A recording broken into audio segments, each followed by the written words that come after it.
Everyone, मैं देविका सेन और welcome करती हूँ हमारे टॉक शो में।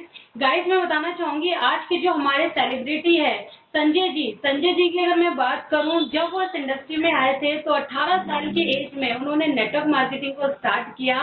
और जब दिल्ली में आए थे, रहने वाले वो लखनऊ के हैं, और जब वो दिल्ली में आए थे तो अपने स्टडी के पर्पज से आए थे और स्टडी के साथ साथ अपने खर्चे को मेंटेन करने के लिए उन्होंने कहीं जॉब करना स्टार्ट किया और सडनली उनको नेटवर्क मार्केटिंग मिला। तो हम उनसे जानेंगे किस तरीके से उनके लाइफ में नेटवर्क मार्केटिंग आया और किस तरीके से उन्होंने नेटवर्क मार्केटिंग में आज अपने आप को कामयाब करते जा रहे हैं, अपने हर एक ड्रीम्स को पूरा करते हुए जा रहे हैं। देन आप सभी से कहना चाहूंगी, जैसे कि मैं अपने हर एक टॉक शो में कहती हूँ कि अपने साथ आप डायरी और पेन लेकर बैठे, आप हर एक सेलिब्रिटी से वो सारी चीजें आप सीख सकते हो जिससे कि आपके काम को और बूम कर सकता है। तो आप जो है डायरी पेन लेकर बैठे, जो भी चीज आपको लगे आपके काम में, आपके वर्क में ये बहुत अच्छे से बूम कर सकता है, तो आप उस चीज को अप्लाई कर सकते हो। तो मैं वेलकम करना चाहूंगी संजय जी का, वो अपना वो सीक्रेट बताएंगे जिस तरीके से वो काम करते हैं। वेलकम है संजय जी। संजय सर, वेलकम करती हूँ मैं आपका हमारे टॉक शो में। बहुत बहुत शुक्रिया मैम, धन्यवाद। रियली मैं आपका ये शो जब से मैंने सुना है, जब से आपने मुझे स्पेशल निमंत्रण दिया है यहाँ पर आने के लिए, तब से मैं बहुत ही एक्साइटेड हूँ। और कहते हैं ना कि बात जो दिल में होती है उसे कहता हूँ मुंह पे। सच में आपका ये शो है सुपर से डुपर, सबसे हिट है, बहुत अच्छा लग रहा है। और रियल में मैम जब से आपने बताया है तब से मैं इस बात को लेकर के थोड़ा सा कहते हैं ना अंदर से नर्वस भी हूँ और एक्साइटेड भी हूँ। मजा भी आ रहा है क्योंकि आप कुछ नई बातें करने जा रहे हैं और अपनी कामयाबी के बारे में मुझे बताने का मौका मिल रहा है, तो बहुत ही अच्छा लग रहा है मैम, बहुत ही मतलब हैप्पी फील कर रहे हैं। जैसे कि संजय जी, अगर मैं बताऊं तो मैं आपके बारे में बहुत कम जानती हूं और आज इस शो के माध्यम से मैं आपके बारे में भी बहुत कुछ जानूंगी, किस तरीके से आप काम करते हो। एंड मेरी तरह बहुत सारे ऐसे व्यूअर्स हैं जो कि आज आपके काम करने का स्टाइल और कम एज में जैसे आपको नेटवर्क मार्केटिंग मिला, जैसे कि अगर मैं अपनी बात करूं, सेम एज में मुझे भी नेटवर्क मार्केटिंग मिला था। 18 साल की एज में मुझे भी काम करने का मौका मिला। तो आपका जो स्टाइल है, जिस तरीके से आप हर एक चीज कंप्लीट कर रहे हो, अपने हर एक ड्रीम्स को पूरा कर रहे हो, तो मैं चाहूंगी कि आप हमारे जितने भी व्यूअर्स हैं उन सभी को आप जो है बताएं कि किस तरीके से काम करना चाहिए। बहुत सारे ऐसे लोग हैं जो कि काम करते करते अगर मैं बात करूं तो कहीं ना कहीं परेशान हो जाते हैं, फिर गिव अप के लिए सोचते हैं, ताकि उन सभी को नॉलेज मिल सके। सर, तो सर सबसे पहले मैं जानना चाहूंगी आपके फैमिली बैकग्राउंड के बारे में। जी मैम, बहुत बहुत शुक्रिया मैम। मैम हमारा फैमिली बैकग्राउंड, मुझसे बड़े मेरे भाई हैं एक, और मेरी मम्मी हाउस वाइफ हैं, घर पे रहती हैं, और मुझसे छोटी एक सिस्टर है। मेरे पिताजी नहीं है, पिताजी को बचपन में खो दिया। हालांकि मेरे पिताजी एक प्राइवेट लॉयर थे और एक्सीडेंट में पिताजी गुजर गए थे सन 2001 में ही। तो फैमिली बहुत ही निम्न वर्ग की श्रेणी से बिलोंग करती है। बेसिकली हमारा जो पारिवारिक व्यवसाय है, जो काम है, वो कृषि है, यानी कि हम फार्मर फैमिली से बिलोंग करते हैं। तो वहाँ पर कोई विशेष खासकर इनकम या आय का माध्यम या ऐसा तो कुछ नहीं था। तो और मेरी छोटी जो बहन है उसकी भी शादी हो चुकी है, और मुझसे बड़ा जो भाई है उनकी भी शादी हो चुकी है, उनके भी 2 बच्चे हैं। तो वो लोग वहाँ पर सेटल हैं। और प्रॉपर जो मेरा एड्रेस है मैम, वो मैं रहता हूँ सीतापुर डिस्ट्रिक्ट में, एक सिधौली शहर पड़ता है जो लखनऊ के नियरेस्ट में आता है। तो समथिंग लखनऊ से 40-50 किलोमीटर की डिस्टेंस में पड़ता है। तो लखनऊ क्षेत्रीय का लोकेशन है वो एक तरीके से। तो मैं सिधौली से हूँ बेसिकली। ओके, बेसिकली अगर कहा जाए तो जैसे आपने कहा कि आपके फादर की डेथ हो चुकी थी जब आप छोटे थे, तो आज आपकी पूरी घर की जो रिस्पॉन्सिबिलिटी है वो आपके ऊपर है। जी मैम, जी बिल्कुल, घर की सारी जिम्मेदारियां हमारे ऊपर आती। मुझसे बड़ा एक मेरे भाई हैं, मतलब सॉरी माफी चाहूंगा, भाई हैं, उनके ऊपर भी जिम्मेदारियां आती, साथ साथ में मेरे ऊपर भी जिम्मेदारियां आती।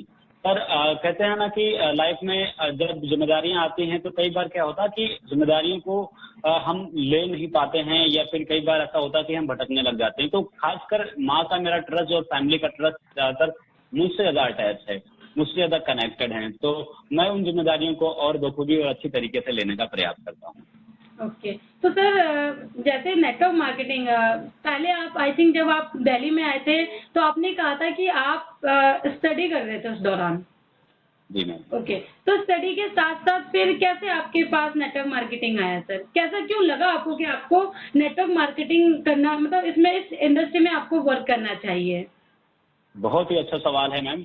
मैम, मैं नेटवर्क मार्केटिंग के बारे में जानता बिल्कुल नहीं था और ना ही मैंने इसके बारे में कभी सुना था। मुझे याद है जब क्लास 9th में था तो नाभिकीय संलयन नाम करके एक चैप्टर था, एक लेसन था, जिसमें मैंने पढ़ा था कि एक ऐसा सिस्टम भी होता है और परमाणु बम होते हैं, 3 के बाद 6 हो जाते हैं, 6 के बाद 12 हो जाते हैं। तो ऐसा मैंने पढ़ा था। जब पहली बार मैंने इसके बारे में सुना तब मैंने थोड़ा सा अंदर से फील किया कि अगर पॉसिबल है ऐसा तो ये तो बहुत ही पावरफुल बिजनेस होगा, बहुत ही जबरदस्त होगा। तो उस दौरान मैं नेटवर्क मार्केटिंग में कैसे आया, ये बहुत ही अच्छा सवाल है और मैं बताऊं कि आप अगर सुनेंगे तो आप दंग रह जाएंगे। असल में बात यह है कि जब मैं नेटवर्क मार्केटिंग में सुना था तो मैं एक दोस्त के साथ में रहता था, मेरा रूम पार्टनर था। अब देखिए, जो मेरा रूम पार्टनर था उसका दोस्त था जो एक्सपोर्ट कंपनी में काम कर रहा था। तो हमारा रूम पार्टनर और हम दोनों अलग अलग कंपनियों में काम कर रहे थे। तो जो यहाँ पर लाने वाला व्यक्ति था इस इंडस्ट्री में, जो लाने वाला दोस्त था, वो अपने दोस्त को लेने के लिए हमारे रूम पर आया था। यानी कि मैं, मेरा रूम पार्टनर और उसका दोस्त, वो रूम पार्टनर जो था ना, उसका दोस्त हमारे रूम पार्टनर को लेने के लिए आया था और मैं वहां पर साथ में रहता था। तो रूम पार्टनर को समझाया, बताया, वो समझ नहीं रहा था, वो उन चीजों को नेगेटिव वे में लेके जा रहा था और मैं उसी घर में था। मैंने इस चीज को कैद किया और मैंने अलग से कांटेक्ट किया, क्योंकि मेरा जो रूम पार्टनर था मैं उसको भैया बोलता था। तो मैंने कहा, भैया क्या मैं इसके बारे में जानूं या इसके बारे में बातचीत करूं? अगर आपको इंटरेस्ट नहीं है तो मैं सुनूं। तो वो मुझे भी रोकने लग गया, मतलब खुद भी नहीं इंटरेस्ट दिखा रहा था और मुझे भी वो इंटरेस्ट दिखाने के लिए मना कर रहा था। बोल रहा था कि ऐसा है वैसा है, कुछ इस प्रकार की बातें वो कर रहा था। फिर मैंने कांटेक्ट किया उन दोस्त से और उन्होंने जब मुझे इसमें लेकर के आज उन्होंने इस इंडस्ट्री में मुझे सारे कॉन्सेप्ट के बारे में बताया, यहाँ का जो प्लान था उसके बारे में बताया, तब मैं इसके बारे में जान पाया। लेकिन उससे पहले जो मेरा जो काम था, जैसे कि मैं एक्सपोर्ट कंपनी में नौकरी कर रहा था, नाइट शिफ्ट हमारी चल रही थी। मैं रात को नौकरी करता था, दिन में क्लास करता था और फिर इस प्रकार से मैं रेस्ट करता था। तो अब मैं तलाश रहा था कि एक्स्ट्रा काम मिल जाए, क्योंकि मुझे मालूम था कि आज की डेट में एक काम से गुजारा नहीं होने वाला, क्योंकि ऐसा हमारे दोस्त और फ्रेंड सर्कल के भी लोग कहते थे और ये हम देख रहे थे कि आज के डेट में जितने लोग भी नौकरी कर रहे हैं उनका वही 10 से 12 हजार रुपए का जीवन काल चलता था। और मैं जब लास्ट में जब सैलरी मिलती थी 5-6 हजार रुपया, तो कई बार अकेले में बैठ के बातें करते थे कि ऐसे कुछ नहीं होने वाला है। जो दोस्त यार होते हैं ना, कई बार चाय वाय पीते हैं, बैठ करके बातचीत करते हैं, कहते हैं यार दूसरी कंपनी चेंज कर लूं, वो बोलते हैं किसी और कंपनी में चलें, वहां पर कुछ एक्स्ट्रा मिल जाएगा, कुछ एक्स्ट्रा कमा लेंगे। तो इस प्रकार की एक के बाद एक चेंज करने को लेकर, एक के बाद एक। लेकिन कहीं ना कहीं अंदर से आवाज आती थी कि ये कब तक होता रहेगा, आखिर कैसे हम लोग ग्रोथ कैसे कर पाएंगे। फिर उसी दौरान मेरा रूम पार्टनर जो था ना, वो उसके दौरान मुझे जानकारी मिली कि हाँ भी एक ऐसा सिस्टम है जहाँ से आप अपने काम के साथ साथ में एक्स्ट्रा भी काम कर सकते हैं, कुछ एक्स्ट्रा कमा सकते हैं। फिर मैंने उससे कांटेक्ट किया, उसने मुझे इस इंडस्ट्री के बारे में अवगत कराया, प्लान के बारे में बताया। तो जब प्लान देखा तो मैंने यहाँ पर सिर्फ ज्वाइनिंग इसलिए नहीं किया कि पैसा बहुत अच्छा कमाएंगे, इसलिए नहीं किया कि हम यहाँ पर अपने ड्रीम पूरे करेंगे, कि हमने इसलिए ज्वाइनिंग किया कि इस इंडस्ट्री में आप ड्रीम पूरे करने के एटलीस्ट काबिल भी बन जाएंगे, तो ड्रीम अपने आप हो जाएंगे। क्योंकि ये सिर्फ पैसा कमाने का ही जरिया नहीं है, ये रियल लाइफ कैसे जीना है ये भी सिखाता है। ये हमारी काउंसलिंग करता है, हमें बोलना सिखाता है। तो इस तरीके से मेरा इस इंडस्ट्री में एंट्रेंस हुआ। अच्छा सर, एक चीज और मैं जानना चाहूंगी संजय जी, जैसे कि आपने कहा कि उस दौरान आप स्टूडेंट भी थे, आप अपने स्टडी के साथ साथ पार्ट टाइम में जॉब, एक्सपोर्ट मार्केट में जॉब भी कर रहे थे और आपको नेटवर्क मार्केटिंग भी मिला, तो अब ये 3 चीजों को मैनेज कैसे करते थे आप? बहुत अच्छा सवाल है और ये अक्सर करके मेरे दोस्त पूछते हैं। देखा जाए तो बहुत सारे लोग ऐसे हैं जो सोचते हैं ऑलरेडी हम एक वर्क कर रहे हैं, हम दूसरा वर्क नहीं कर सकते, या फिर कुछ स्टूडेंट होते हैं जो बोलते हैं कि मैं तो भी स्टडी कर रहा हूँ, अभी मेरे पास इतना टाइम नहीं है कि मैं जॉब को भी कर सकूँ। तो कई सारे लोगों लोगों की ऐसी मेंटेलिटी होती है, बट आप तीनों चीजों को मैनेज करते थे, तो ये थोड़ा सा जानना चाहेंगे। क्या बात है मैम, बहुत अच्छा आपका सवाल है। और मेरे कई बार मेरे दोस्त और मेरे फ्रेंड सर्कल में जो लोग हैं वो मुझसे पूछते हैं कि संजय तू कैसे करता है अपने आप को मेंटेन, जॉब भी कर रहा था उस समय और तेरी पढ़ाई भी चल रही थी, और किस प्रकार से मैनेज करते थे। तो आज मैं खुल के आपसे बातचीत करना चाहूंगा, इस बारे में बताना चाहूंगा कि बात करेंगे आज। जी मैम बिल्कुल। एक्चुअली जब मैं स्टार्टिंग किया था यहाँ पर, तो मेरे सामने दो रास्ते थे। मैं दो जॉब भी कर रहा था। आपको बताना चाहूंगा कि मैं 2 जॉब भी कर रहा था। स्थितियां इतनी गंभीर हुआ करती थी कि कई बार तो हम नींद पूरी नहीं कर पाया करते थे, कई बार तो खाना भी हम बाहर से खाते थे, और वो कैसा खाना होता था कि हमें पसंद भी नहीं होता था, पर हमें खाना पड़ता था, क्योंकि ऐसी चीजें हमारे लाइफ में चल रही थी। हमारा स्ट्रगल इस लेवल पे चल रहा था। लेकिन जब मैं इस इंडस्ट्री में शुरुआत किया, तब मैंने अपने आप को प्रिपेयर किया कि हमें करना होगा। अगर हम आज मेहनत नहीं किए तो ये मुश्किलें जो मैं आज झेल रहा हूँ, कल ये लाइफ टाइम मुझे झेलनी पड़ सकती हैं। अभी जो मेरा रूटीन हुआ करता था, जैसे मैं नाइट शिफ्ट में ड्यूटी करके आया, तो मैंने दिन में सुबह 3 से 4 घंटे का काम करने का प्लान बनाया। मैंने अपनी लाइफ में एक सिद्धांत दिया। मैंने कहा अगर मैं 8 घंटे कहीं नौकरी करता हूं, तो मैं 1 घंटे अपने लिए भी नौकरी करूंगा। ये मैंने अपने लिए वसूल बनाया। अगर मैं 8 घंटे किसी कंपनी में जॉब कर सकता हूं और मैं 1 घंटे अपने को नहीं दे सकता, इट मीन्स कि मैं अपने आप से समझौता कर रहा हूं, अपने हेल्थ के बारे में सीरियस नहीं हूं। तो मैं 1 घंटा रोज किचन में काम करना या फिर अपने फूड से रिलेटेड काम करता था। और उसके बाद जब मैं वेल्सर के लिए अपने आप को रेडी करता था, तो रोज मैं 4 घंटा पार्ट टाइम में 4 घंटा काम करने का नियम बनाया। जब मैं डिस्ट्रीब्यूटर था, जब मैं सिल्वर था, उस लेवल की टाइम कर रहा हूँ, यहाँ तक कि स्टार बनने तक के एक बीच के अंतराल की बात कर रहा हूँ। तो मैंने 4 घंटे रोज काम करने का टाइम बनाया। किसी कारणवश अगर कभी ओवर टाइम लग गया तो भी मैं 4 घंटे ही काम करूंगा, तभी मैं सोऊंगा। मैंने ये नियम बनाया, और इसके लिए अपने आप को प्रिपेयर करने के लिए मैं बुक्स पढ़ता था। जैसे कि बड़े बड़े ट्रेनर हैं, बड़े बड़े मोटिवेटर हैं, या फिर वो लोग हैं जिनसे हम अपने आप को इंस्पायर कर सकते हैं, जैसे कि एपीजे अब्दुल कलाम। मैं उनको पढ़ता था। उनके जीवन में बहुत सारी मुसीबतें आई, बहुत सारी आलोचनाओं को उन्होंने झेला, बहुत सारी दिक्कतें आई, फिर भी वो टूटे नहीं। उन्होंने अपने आप को स्टैंड किया।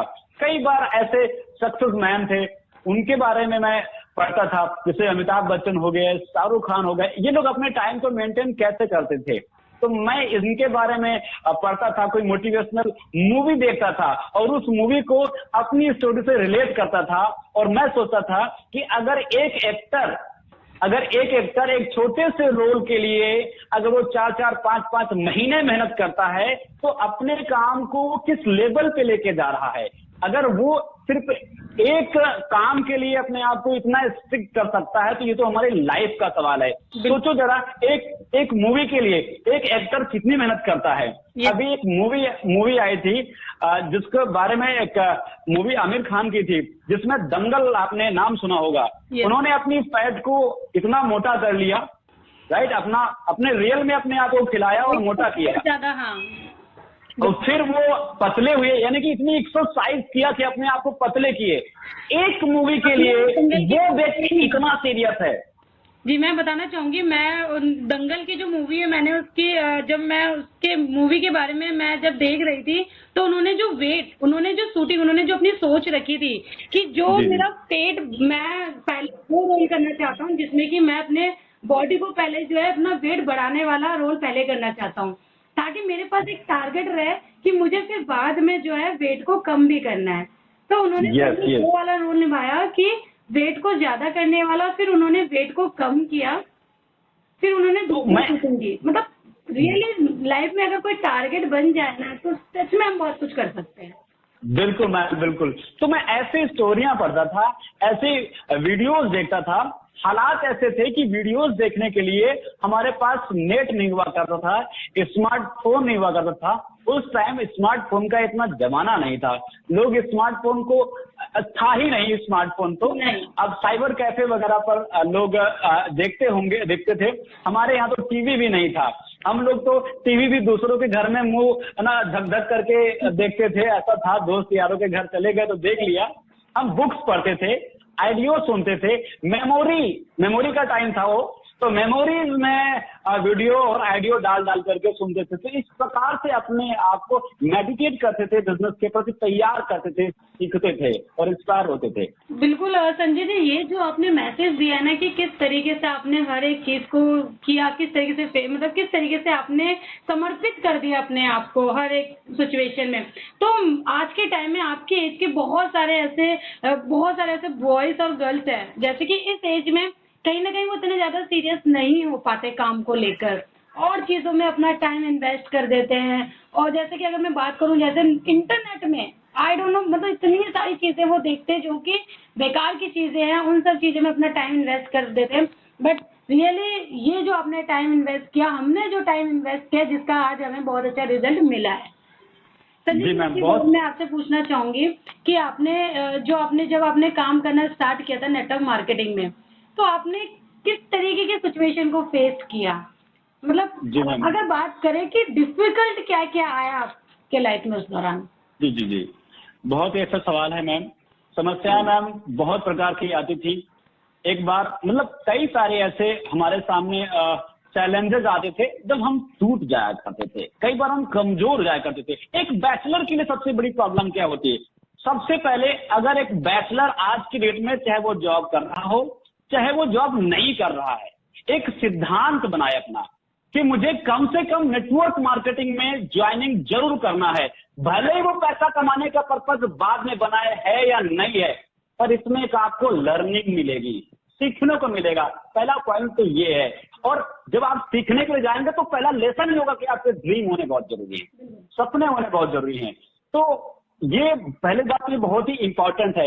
मेरे सामने, जैसे कि आपने सवाल पूछा कि मेरे सामने चैलेंजेस क्या क्या थे, बहुत सारे चैलेंजेस। मैं कुछ बातें बताना चाहूंगा। एक बार की बात थी मैम, 2 बज गया था रात को और मैं ज्वाइनिंग लेके आया था। कई सारे मतलब एप्लीकेशन फॉर्म थे जो मैं कंफर्म सेल थी, मैं लेके आ रहा था। और रास्ते में मेरी बाइक पंचर हो गई। बाइक पंचर हो गई। अब मैं घर कैसे आऊं? और इत्तेफाक कि मेरे मोबाइल की बैटरी भी खत्म हो रही है। मैं किसी सीनियर से कांटेक्ट नहीं कर पा रहा था, संपर्क नहीं हो पा रहा था। और हालात तो कई बार मतलब हालात तो यहाँ तक हो गए कि अब मैं उस बाइक को कहाँ बनवाऊं या कहाँ खड़ी करूं। दूर दूर तक गाड़ियां नहीं थी और पास में हमारे पास कैश भी था। अब मैं बहुत परेशान। ऐसे सिचुएशन में मैं, और तुरंत कुछ समय के बाद बारिश शुरू हो गई। मतलब आप जरा सोचो कि एक तो क्रिएट थी, उसके ऊपर और ज्यादा सिचुएशन बन गई। वो इतना मतलब सीखने वाला भी था वो पॉइंट। लेकिन मैं सोच रहा था कि मेरे साथ ऐसा क्यों, मैं अपने आप से पूछ रहा था कि मेरे साथ ही ऐसा क्यों। फिर कुछ समय के बाद मेरे सामने एक डाले वाला आता है। डाले वाला होता है जो डाले को, जो हाफ गाड़ी होती है ना, उसके अंदर भैंस वगैरह भरी होती है, लेके जा रहे होते। तो रात में वो लेके जा रहा था। तो मैं जो था, मैं आपको बता रहा हूँ, लोकेशन है फरीदाबाद का। रात को 12 बजे से ऊपर का टाइम था। फरीदाबाद के लोकेशन में हम सेल लेने गए। मेरी बाइक पंचर, पास में मेट्रो बंद थी। मैंने गाड़ी को बड़ी रिक्वेस्ट करके वहां पर खड़ी कर दिया और मैंने सोचा कि किसी न किसी वाहन के माध्यम से मैं घर निकल जाऊंगा। कुछ समय के बाद ही बारिश होने लग गई।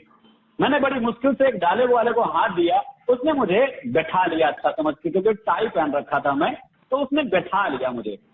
अब मुझसे बोला कि बैठ जाइए। तो मैंने सोचा कि वो अपने बगल में बैठाएगा, आगे वाला खोल देगा, बोलेगा बैठ जाओ सर अलग बोलेगा। तो मैं तो सोचा कि थोड़ा सा इतने तो लोग रहम करेंगे। वो मुझसे बोलता पीछे बैठ जाओ। मैं पीछे बैठ गया और जैसे पीछे बैठा, आप यकीन नहीं मानेंगे, वहां पर उस डाले में 2 भैंसियां ऑलरेडी थी। अच्छा। 2 भैंस थी और मैं खड़ा था। पूरा बारिश हो रही थी, मेरा मोबाइल भीग गया। उसके बाद मैं घर तक बड़ी मुश्किलों से पहुंचा था। मतलब रात को वाहन नहीं मिल रहे थे, ऑटो वगैरह करके हम फिर घर तक पहुंचे। और जब घर पहुंचे तो गेट नहीं खुल रहा है, क्योंकि रात को 12 बजे के बाद, 11 बजे के बाद घर का गेट खुलना नॉट अलाउड। मोबाइल की बैटरी खत्म है, मैं बाहर हूं। तो मैंने सोचा अपने आप को कि अगर मैं हूं तो मैंने झेल लिया। अगर कोई और होता ना तो नहीं झेल पाता। अच्छा, मुझे पता भाई क्या मुझे लगता है, वो जो सिचुएशन क्रिएट होते हैं ना, वो हमें और मजबूत करते हैं। लेकिन मैंने एक ट्रेनिंग सुना था कि अगर आपके साथ में ऐसा नहीं हो रहा है तो समझ लेना कि आप काम नहीं कर रहे हैं, क्योंकि अगर ऐसा हो रहा है आपके साथ में तब तो आपके साथ में काम होगा, क्योंकि कहीं ना कहीं तो ऐसा सच है कि भगवान मुसीबतें उसी को देता है जो उसको संभालने के लायक होता है। बिल्कुल बिल्कुल सही तो कहा।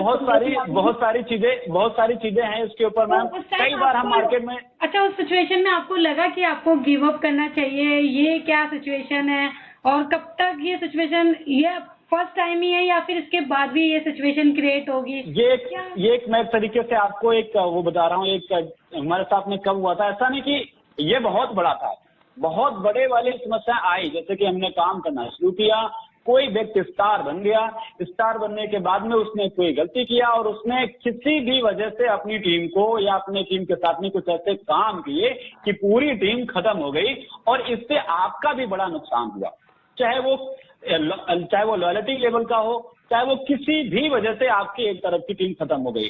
कई बार मुझे ऐसा लगा कि मैंने जिस टीम को अपने नेटवर्क को खड़ा किया वो तो चले गए, वो तो हमें छोड़ गए, अब मुझे गिव अप कर देना चाहिए, इसमें फ्यूचर नहीं है।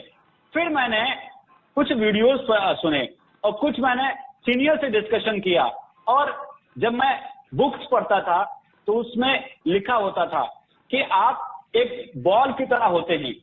माफी चाहूंगा, आप एक बॉल की तरह होते हैं। अगर आप एक बार डाउनफॉल में जा रहे हैं, अगर आप गिर रहे हैं, तो बॉल का एक सिद्धांत होता है कि आप जितनी स्पीड में नीचे गिरते हैं आप उतनी स्पीड में आगे भी बढ़ते हैं। कई बार ऐसा हुआ। नेटवर्क मार्केटिंग में सबसे बड़ी, अगर नेवर गिव अप के चैलेंजेस, अगर गिव अप के चैलेंजेस आते हैं तो वही आते हैं कि काम करना शुरू किया, अगर आप ईमानदारी और जिम्मेदारी से काम कर रहे हैं तो लोग गिव अप भी अगर कर दिए तो आपके पास वो आएंगे आपके पास में। अगर आप लॉयल्टी के साथ में, ईमानदारी के साथ में, जिम्मेदारी के साथ में काम नहीं कर रहे हैं तो आपका नेटवर्क खराब होने के चांसेस ज्यादा हैं। अगर आप जिम्मेदारी के साथ काम कर रहे हैं तो खराब नहीं होंगे। और कई बार मेरे साथ पर्सनली ऐसा हुआ कि लोग छोड़ के चले गए, स्टार लेवल के हो गए या उससे थोड़ा सा बड़े लेवल के हो गए, चले गए। मैं काफी फ्रस्ट्रेटेड हुआ, काफी टूट जाया करता था। कई बार ऐसे टाइम आते थे कि मैं रोया भी करता था, अकेले में बैठ के आंसू बहाता था और पूछता था कि मैंने इतनी मेहनत किया, इतना टाइम दिया, और ये सब कुछ होने के बाद आखिर क्यों मुझे लोग छोड़ के जा रहे हैं। फिर मैं अपने आप से सवाल करता था कि ऐसा क्यों हुआ मेरे साथ में। तब मैं उसके साथ और अपने साथ टीम के बीच के रिलेशंस पर ध्यान देता था कि मैं कितनी बार उसके साथ बैठा, उसके परिवार के बारे में बातें किया, उसके सपने के बारे में बातें किया। क्या मैं उसके सपने के प्रति उतना ही सीरियस हूं जितना मैं अपने सपने के प्रति सीरियस हूं? क्या मेरी किसी भी प्रकार से उसके ऊपर कोई असर है? क्या मैं उससे कनेक्टेड हूं? तो मुझे हर बार मेरे अंदर से आवाज आई कि मैंने उस प्रकार के रिलेशन उससे कहीं ना कहीं नहीं रखे हैं। तो मैंने रिलेशंस के ऊपर काम करना शुरू किया, जिससे मुझे हिम्मत मिली और मैं इस चीज से बाहर निकल पाया। और एक चीज का ध्यान रखना, एक चीज का मैंने ध्यान रखा है हमेशा कि कुछ भी हो जाए, अगर आप अपने सिस्टम के प्रति सीरियस हैं, अगर आप अपने काम को सेकंड मदर का रूप दे रहे हैं, क्योंकि पहली माँ तो वो है जिसने मुझे जन्म दिया, सेकंड मदर वो है जहां से मुझे रोटी आ रही है। तो मैंने सेकंड मदर को अगर उस इम्पोर्टेंट दिया और ईमानदारी से जिम्मेदारी के साथ काम किया तो सिस्टम हमारे लिए सीरियस होता है। और जो लोग हमारे प्रति सीरियस नहीं है, अगर हम ईमानदार और जिम्मेदारी से काम कर रहे हैं तो वो भी हमें लेकर के और सिस्टम को लेकर सीरियस होते हैं। बिल्कुल सर, बहुत बढ़िया आपने कहा सर ये, और ये बहुत अच्छा मैसेज है उन सभी के लिए जो गिव अप के लिए सोच लेते हैं। हल्की सी मुसीबत आने पे, हल्की सी प्रॉब्लम आती है तो उनको लगता है कि हम गिव अप कर देंगे तो सारी प्रॉब्लम सॉल्व हो जाएगी। तो ये बहुत अच्छा आपने कहा कि प्रॉब्लम्स तो आती ही है, अगर हम काम करेंगे तो प्रॉब्लम्स आना ही है। अच्छा सर, एक चीज और पूछना चाहूंगी, जब आपने इतनी सारी प्रॉब्लम्स को फेस किया और फेस करने के बाद जब आपको फिर से अगेन जब आप काम करते हो, मार्केट में फाइट करते हो और आपको फिर से आप जब अप होते हो तो फिर आप क्या फीलिंग लेते हो? जैसे कि अगर मैं बात करूं, अभी लास्ट आपने एक कार ली थी और मैंने देखा कितने खुश थे आप, बहुत अच्छे से आप लोग, मतलब वो सेलिब्रेशन और ढोल, मतलब बहुत एक माहौल जो वो था, वो स्टेज का माहौल और स्टेज के बाहर का जो माहौल था, आपकी टीम का जो माहौल था, मतलब वो रियली एक अमेजिंग था वो। तो कैसा लगा फिर आपको? मैम कार तो बहुत ही बड़ी बात है, हमारे लिए सपनों वाली बात है। मेरे पूरे खानदान में किसी ने अपनी कमाई से, अपने पैसे से कार नहीं लिया, और यहाँ तक कि हमारे पारिवारिक स्थितियां इतनी दुर्बल, इतनी कमजोर थी या हैं कि हमारे यहाँ पर कोई ऐसा भी नहीं है कि कोई अच्छे लेवल पे है या कोई इतना पढ़ा लिखा है कि उसको दहेज नहीं मिल जाएगी। मतलब सिचुएशन ऐसी थी कि हम कार के बारे में तो सपने में भी नहीं सोच पाया करते थे।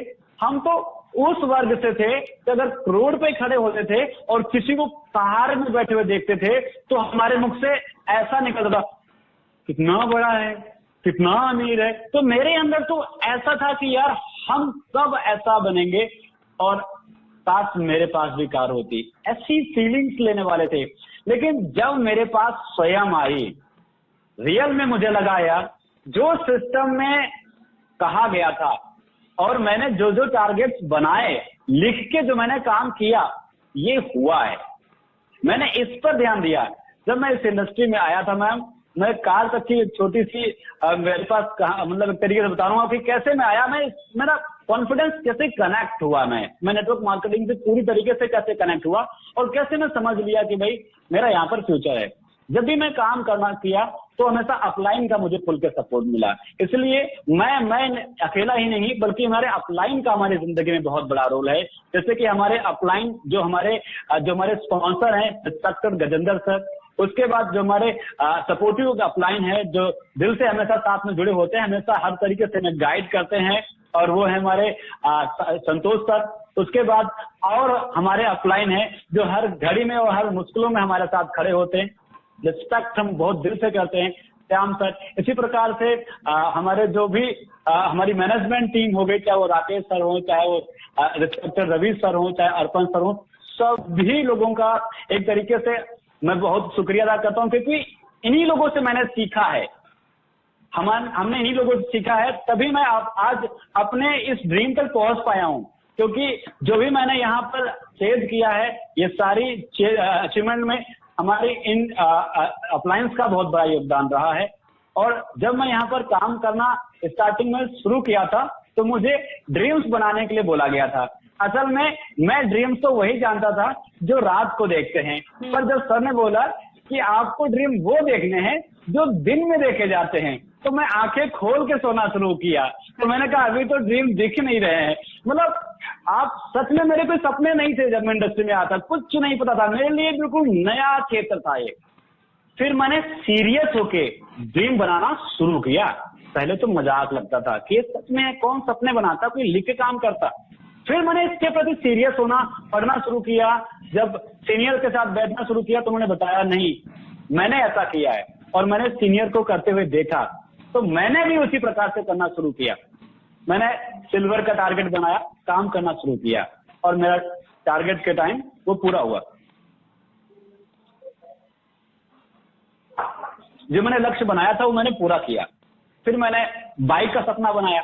जब बाइक का सपना बनाया तो मैं उसके बारे में सोचता था कि मैं बाइक लूंगा, कैसे चलाऊंगा, मेरे नाम की होगी, रोड पे बैठूंगा तो कैसा लगेगा। मैं वो सब फील करने लग गया, अच्छा, महसूस करने लग गया। ओके। और मैं दोस्तों में शेयर करने लग गया, मैं बाइक ले रहा हूँ। कब ले रहा है? 15 तारीख को। अच्छा, कहाँ से लेगा? अरे सिस्टम से ही ले रहा हूँ। तू और वहां से पागल हो गया क्या? तो लोग इस प्रकार के रिएक्शंस देते थे मुझे, इस प्रकार की बातें आती थी। और जब मैंने बाइक लिया तो उन लोगों को दिखाया। जब दोस्त हमारे रिएक्शंस देते थे तब मुझे पावर मिलती थी, और उनको करके दिखाने का एक जुनून पैदा होता था कि यार कुछ भी हो जाए मुझे अब इसको करके दिखाना ही पड़ेगा। हमारे करीबी दोस्त, हमारे साथ में रूम पार्टनर रह रहे थे उस समय, वो लोग, हमारे नेबर्स, जब मैं घर से निकलता था तो अक्सर करके कमेंट आती थी कि वकील साहब आ रहे हैं, रास्ता छोड़ दो भाई, छोड़ दो, रास्ता छोड़ दो। ऐसा लोग ऐसा बोलते थे, करते थे लोग। हाँ जी, ऐसा बोलते थे। तो जब बाइक लिया और मैंने बाइक को जब हासिल किया, जब मुझे चाबी मिली, तो मैंने वहां की वीडियो, वहां के फोटोज उन सभी दोस्तों को दिखाया। तब उनकी आंखें खोलने लग गई कि इस सिस्टम में पैसा है और जिस लाइन पर मैं चल रहा हूं वहां पर अगर मैं कामयाब हो सकता हूं तो वो भी कामयाब हो सकते हैं। तो काफी दोस्तों का इस प्रकार से पॉजिटिव साथ मिलना शुरू हो गया।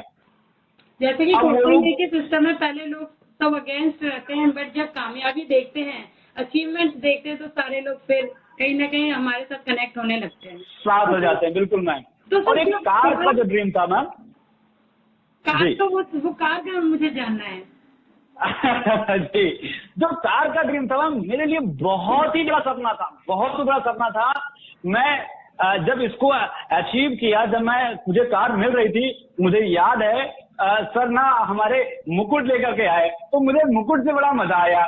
मैं तो था कमारा, अब सर हमारे लिए जब वो मुकुट लेकर के आए तो वो शादीशुदा लोगों को पहनाते वो उस टाइप का था। फील आपने किया होगा कि शायद आज मेरी शादी ना हो, शादी वो ऐसा मोमेंट था मैम, रियल में मैं तो बोल भी रहा था कि वाह आज लग रहा है कि शादी से कुछ बढ़ के हो रहा है। हालांकि मेरे जो दोस्त थे वो बोल रहे संजय तुमने बुलाया नहीं। मैंने कहा क्यों, क्या हो गया? तुमने शादी कर ली? मैंने कहा नहीं बॉस, ऐसा तो कुछ नहीं। तो बहुत मजा आया।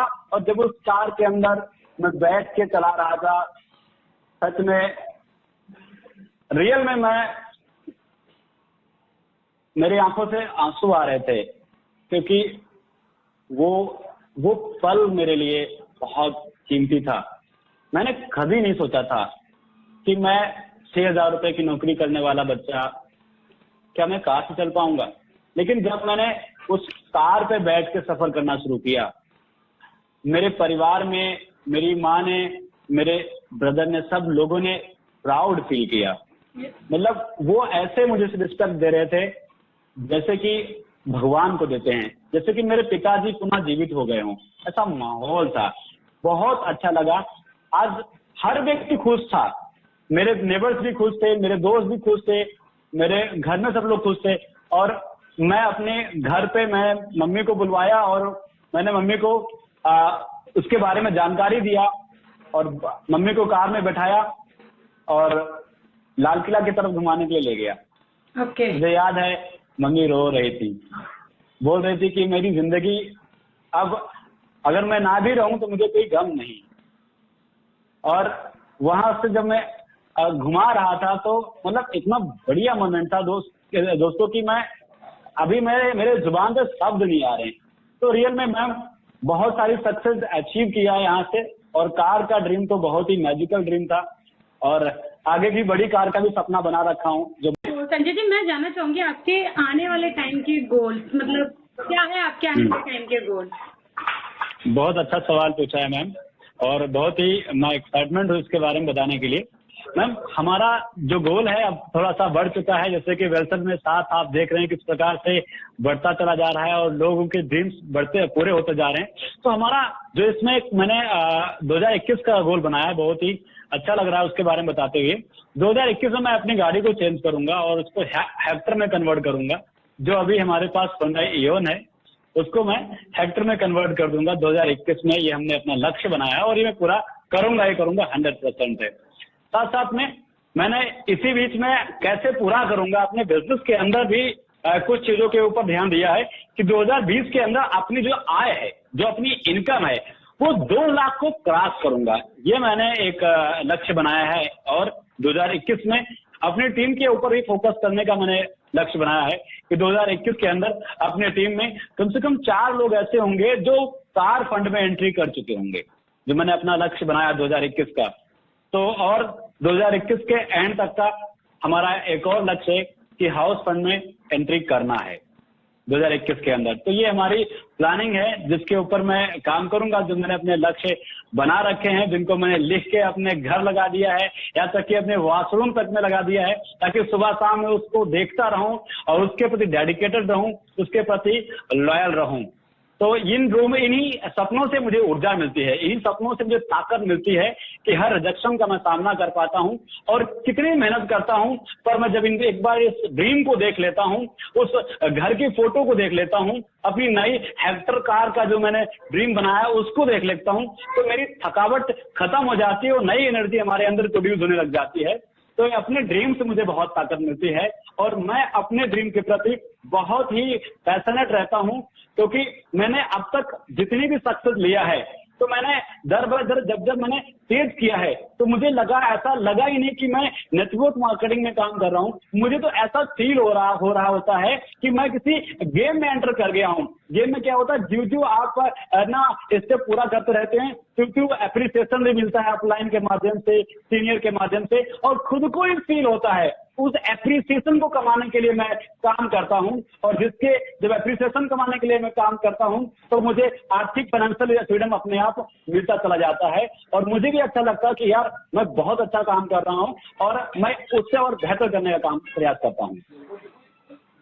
सर बहुत बढ़िया, रियली मतलब आपके ये जो गोल्स और आपने मतलब इसके लिए जो प्रिपरेशन की है, रियली इट्स अमेजिंग जो आपने प्रिपरेशन की है। और आई थिंक ये अगर सभी लोग इस तरीके की प्रिपरेशन करें, अपने गोल को लेकर बहुत ज़्यादा सीरियस हो जाए, तो वो भी अपने हर एक गोल को बहुत ईजी तरीके से कंप्लीट कर सकते हैं। तो सर बहुत अच्छा लगा आज आपसे संजय जी बात करके, और आपके बारे में बहुत सारी चीज़ें आज मुझे भी बहुत कुछ जानने को मिला, और बहुत सारे लोगों को, जितने भी व्यूअर्स हैं जो इस वीडियो को देख रहे हैं, उनको भी एक नए तरीके से काम करने का हर एक वो जो आप काम कर रहे हो हर एक तरीके से मतलब आपको सीखने का मौका मिलेगा, ताकि आप इससे अप्लाई भी कर सकें। जी जी, तो थैंक यू बहुत अच्छा लगा मैम। और बाकी आपका शो बहुत ही हिट जा रहा है। आपके शो के लिए हमें 2 लाइनें मैंने याद किया है बड़ी मुश्किल से मेहनत करके, तो मैं रखना चाहूंगा। कहते हैं, बात जो दिल पे आती है वो मैं कहता हूँ मुंह पर, बात जो दिल में आती है वो मैं कहता हूँ मुंह पर, आपका सच में शो है सुपर डुपर। तो बहुत बहुत धन्यवाद मैम, आपने मुझे इस शो पर बुलाया, बहुत अच्छा लगा, बहुत ही मजा आया। आई होप कि हमारी